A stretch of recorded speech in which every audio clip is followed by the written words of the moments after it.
Olá pessoal, mais uma aula aí de Geografia do sétimo ano do Ensino Fundamental, utilizando a apostila 2, conteúdo da aula de hoje a partir da página 256.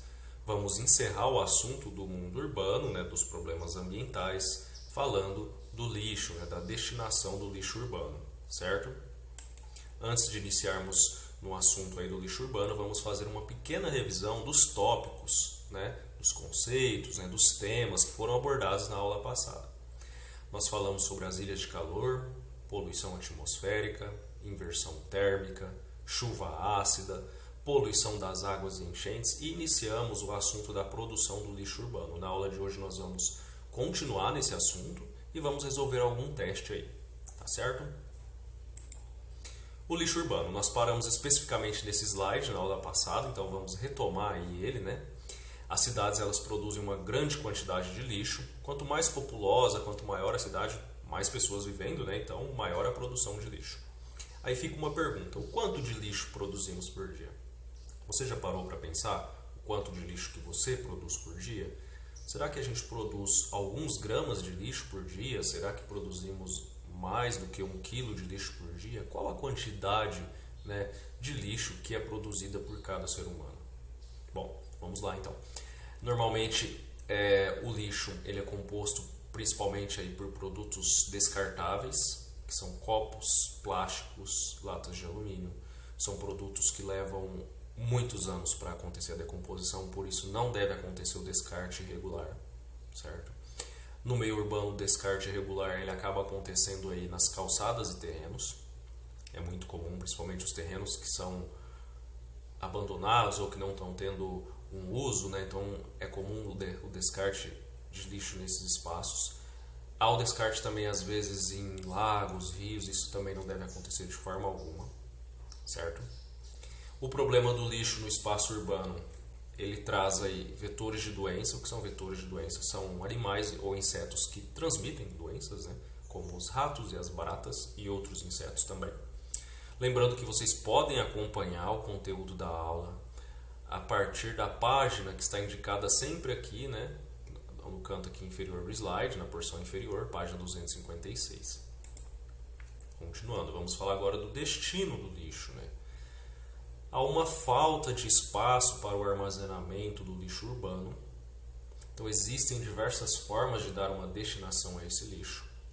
A queima do lixo, ela não é adequada, porque ela contribui aí para a degradação, da atmosfera, acaba poluindo aí a nossa atmosfera, prejudicando a qualidade do ar e trazendo até mesmo os problemas respiratórios, como a gente já disse na aula passada.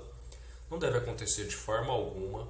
É muito comum nas cidades a queima do lixo em terrenos, a população às vezes acha que está fazendo uma limpeza do terreno queimando. Isso não deve acontecer, é proibido por lei, inclusive deve ser denunciado, como nós falamos na aula passada. Então o lixo aí, como a gente já citou no slide passado, ele induz a proliferação de insetos, ratos e baratas. E ele promove também a contaminação do lençol freático, que é causado aí pela liquefação do lixo decomposto. Então a partir da decomposição do lixo, tem-se a liquefação. O que é a liquefação? É a transição do estado a transição ao estado líquido de substância que se encontra em estado sólido ou gasoso, ou seja, a transformação do lixo sólido ou gasoso aí em líquido, E a absorção desse líquido pelo solo pode contaminar o lençol freático, certo? Quais são então as medidas necessárias? Quais medidas podem ser tomadas por nós, por cada um de nós, Porque se a gente parar para pensar, razoavelmente a gente até conhece, as medidas até que mais adequadas, para se prevenir aí alguns danos ambientais. Mas a gente precisa parar para pensar se a gente está adotando essas medidas, a importância de nós, cada cidadão, no seu dia a dia, adotar essas práticas mais sustentáveis.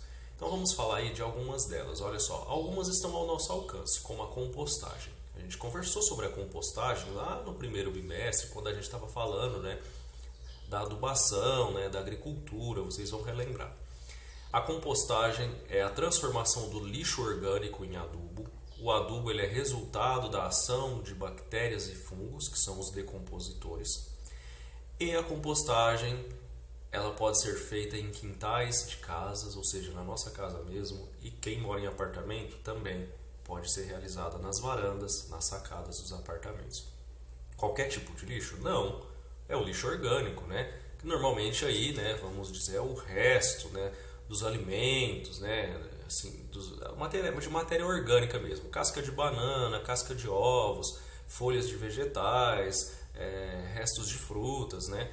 São materiais orgânicos que podem ser utilizados ali, né, para serem decompostos para a formação de adubo, né, que aí você pode deixar, por exemplo, nas plantas que você tem da sua casa, vai com certeza auxiliá-las, né, do ponto de vista nutritivo também.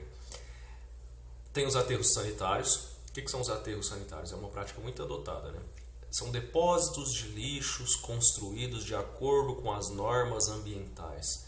Inclusive a utilização aí dos aterros sanitários pode favorecer a produção de gás metano e até mesmo de combustível, ou seja, o lixo, né, nos aterros sanitários ele pode ser fonte aí para a produção de gás metano e de combustível. Lembrando que tem uma legislação ambiental que diz como que deve ser feito os aterros sanitários, não é simplesmente ir lá e jogar o lixo, né, numa área rural, né, num solo e deixar ele ali decompondo. Não é dessa forma, tem toda a legislação que diz como que deve ser feito. E existe também a incineração em usinas. Ela é utilizada para a queima de resíduos perigosos, né, que causam danos aí à saúde, seja pela queima do material ou seja pelo material do lixo mesmo, que pode contaminar as pessoas ou até mesmo produzir doenças. É realizado então em locais adequados. O tipo de lixo que vai para esse tipo de incineração é o lixo hospitalar e o lixo industrial, certo? A gente vê aqui na imagem a realização de compostagem, olha só, aqui restos orgânicos, uma casca de uva, uma casca de banana, vegetais, né? Certo? Página 256. Aqui, a apostila de vocês, na página 257, ela traz a ilustração de um aterro sanitário. Vamos ler de maneira breve e rápida. E olha só, drenagem da água da chuva, né? Aqui é a vegetação. A camada impermeabilizante, aqui não há absorção da água. E aqui a gente tem o cercamento da área com o isolamento visual da vizinhança, o sistema de drenagem e tratamento do chorume, aqui acontece o tratamento, que é o resíduo da decomposição do lixo. Aqui são as águas subterrâneas, é feito um monitoramento da qualidade dessas águas, né, se não foram aí atingidas, né, pela decomposição do lixo. E aqui tem o sistema de drenagem de gases. Em alguns casos, eles são usados também para a produção de energia, como a gente acabou de dizer. E esses depósitos, né, esses aterros sanitários, eles devem estar distantes das casas e de rios. Continuando. Uma outra alternativa aí, a respeito da produção do lixo urbano, é a reciclagem. A reciclagem, lembrando que ela não pode ser realizada para todo tipo de material, né, que a gente descarta, mas grande parte deles. Que tipo de material que pode ser reciclado? Latas, papéis, vidros e plásticos. Existe até um termo que é chamado coleta seletiva, vocês já devem ter visto em algum local da cidade, né, que tem lá, por exemplo, 4 lixeiras, cada uma numa cor e cada uma é destinada para um tipo de lixo. Então, o papel vai numa lixeira, o vidro noutra, o plástico noutra, certo? Ela soluciona o problema da falta de espaço para o lixo no espaço urbano. Ela pode ser lucrativa às indústrias e benéfica à sociedade. Por quê? Vamos ler essa citação aqui que está na página 257.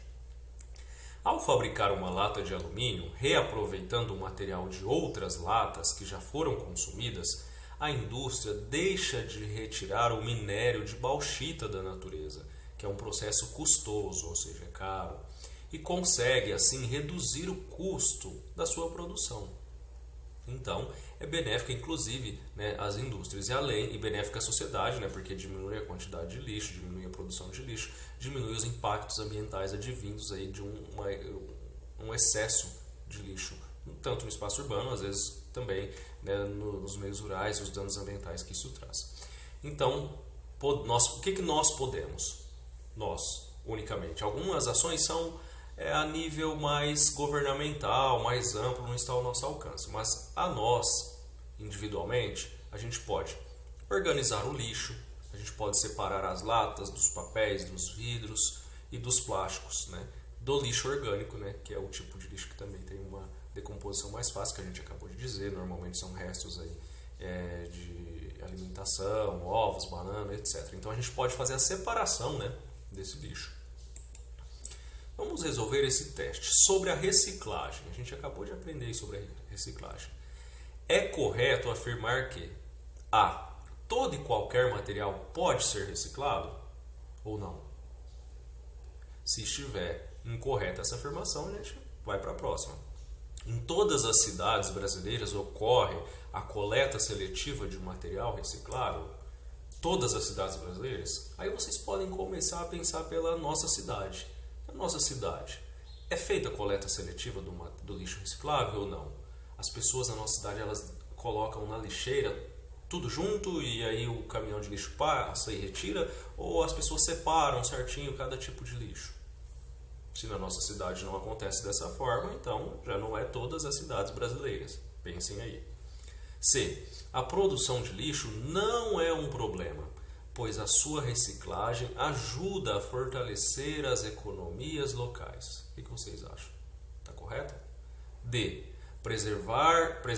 A reciclagem ela preserva os recursos naturais e diminui a quantidade de lixo produzido. O que vocês acham? Já que uma latinha pode ser reciclada, ela pode ser reutilizada. Evita, por exemplo, buscar recursos na natureza para a produção de novas latas. O que vocês acham? A alternativa D é a correta ou não? Pensem aí e vocês assinalem a alternativa correta. Número 2, página 258. A gente falou sobre a cidade de São Paulo, né, ser conhecida como a terra da garoa. Então essa questão ela retoma esse assunto da nossa aula. A São Paulo da garoa se transformou na São Paulo das enchentes nas últimas décadas. Este novo cenário urbano e climático é resultado de, ou seja, as enchentes agora que são tão comuns, né, na cidade de São Paulo, é um fenômeno climático. E qual é a causa? O que causa essas enchentes? Essa questão aborda especificamente isso. Vamos ler. A. O que causa as enchentes, então? É a redução da temperatura média e o aumento do desconforto térmico, ou seja, a temperatura na cidade de São Paulo diminuiu e trouxe um desconforto térmico, né, relacionado à temperatura, e isso causou as enchentes. B. Variação da pressão atmosférica e das ilhas de calor. Aconteceu aí uma variação das ilhas de calor e da pressão atmosférica e isso causou as enchentes. Ou C.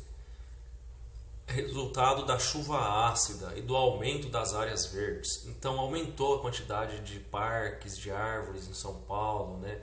Então áreas aí que absorvem a chuva, né? Então isso fez com que acontecessem enchentes.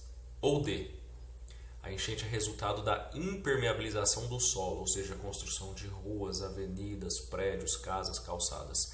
E da ocupação das várzeas, ou seja, as áreas que estão ali às margens dos rios foram ocupadas pelos seres humanos através da construção de casas, avenidas, e isso que causam as enchentes nas cidades, porque a água da chuva acaba não sendo absorvida porque as áreas das várzeas foram ocupadas. Será que a alternativa D é correta? Pensem aí. 3. Agora sobre a chuva ácida. A chuva ácida, assinale a alternativa correta. Chuva ácida é um fenômeno provocado pelo ser humano e não causa danos à natureza, pois apenas corrói estátuas e monumentos? São só as estátuas e os monumentos que são corroídos pela chuva ácida? O que vocês acham? E não causa dano à natureza? Então corrói uma estátua, por exemplo, mas não destrói uma vegetação? Será que está correta essa alternativa? B. É um fenômeno diretamente relacionado à poluição atmosférica, que altera a acidez das águas das chuvas e causa danos à natureza. Será que é isso? Poluição atmosférica, né? A poluição, os gases produzidos, né? Depois tornam a água da chuva ácida e essa água cai e acaba prejudicando aí tanto as estátuas, os monumentos como as vegetações. Será que é isso mesmo? C. É resultado da poluição atmosférica e do desmatamento e atinge apenas as áreas industriais, emissoras de poluentes. Então a chuva ácida ela só cai nas áreas industriais ela não atinge outras áreas da cidade? Será que só atinge as cidades também, não atinge o meio rural? D. É resultado do uso intensivo de agrotóxicos nas regiões agrícolas, que, ao atingir as cidades, causam danos ao patrimônio público. Só ao patrimônio público e é produzida pelo uso intensivo de agrotóxicos? O que vocês acham? É isso mesmo? Pensem aí e assinalem qual alternativa que vocês consideram mais correta. Pessoal, a nossa aula termina aqui. Eu espero que vocês tenham compreendido bem aí todo o conteúdo da apostila 2. Né? Se não compreenderam, vocês podem tirar as dúvidas também. Então vamos para o seguinte assunto. Nas próximas aulas de Geografia, nós vamos começar a utilizar o caderno 3 do 7º ano. Os assuntos que nós vamos abordar no caderno 3. A gente vai falar sobre a industrialização. O caderno 3 todo. Nós vamos falar dos recursos minerais, dos recursos energéticos, dos modos de produção e vamos falar da indústria brasileira.